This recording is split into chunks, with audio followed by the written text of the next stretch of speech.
Hi everybody, I'm Mrs. Batchelder. Not a very flattering photo of me, sorry about that.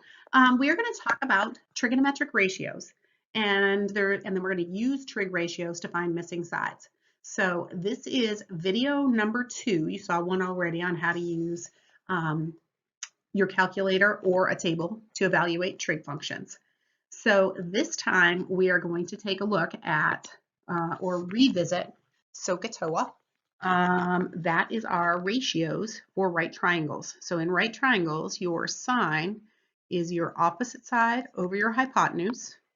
Your cosine is your adjacent side over your hypotenuse. And your tangent is your opposite side over your adjacent side. So let's put that into practice here. We've got our diagram and we're supposed to find sine of angle A, cosine of angle A, and tan of angle A. If you did not print out the notes, you should write these notes down. This is going to be helpful to you. So there's sort of a responsibility on your part to take the notes down. So you can either print them out and fill them in or just write them on plain paper. As we go through this, we've got sine of angle A. So I want to really highlight this angle right here. And this is all predicated on the fact that you can pick out your opposite side, your adjacent side, and your hypotenuse. So we know that our hypotenuse is going to be across from the 90-degree angle. So label that first. Then if you think about actually putting your finger right on the angle A, you're going to touch two sides. You're going to touch the hype and you're going to touch the adjacent side. So this part right here is your adjacent side. And then your opposite side is the only side that you're not touching if your finger is actually on the angle. And then for sine, you want your sine is opposite over hypotenuse. So sine of A, the opposite side is 6, the hypotenuse is 10, and then we're going to divide both by 2 because they're both even numbers, and we're going to simplify that to 3 over 5. So the sine of angle A is 3/5. Cosine of angle A is going to be our adjacent side over our hypotenuse. So our adjacent side is right here, it's 8. Our hypotenuse is still up here at 10. And again, we're going to divide both pieces by 2 because they're even, both the numerator and denominator, and that's going to give us 4/5 is the reduced version. And then tangent is opposite over adjacent. And so the opposite side is 6, the adjacent side is 8.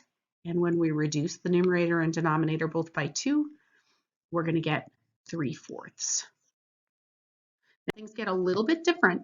Not a ton different, but a little bit different when we are over here looking at sine B, because now we're talking about angle B. So this is the angle that we're taking a look at. The hypotenuse will still be 10 because your hypotenuse is always across from 90. But this time, the side that you're touching that's not the hypotenuse is the 6. So when you change your angle, your adjacent and your opposite change. The opposite side of B is your 8. And then we're just going to go fill in our trig ratios again.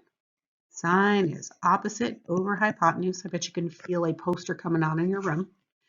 So sine of B, the opposite side is 8.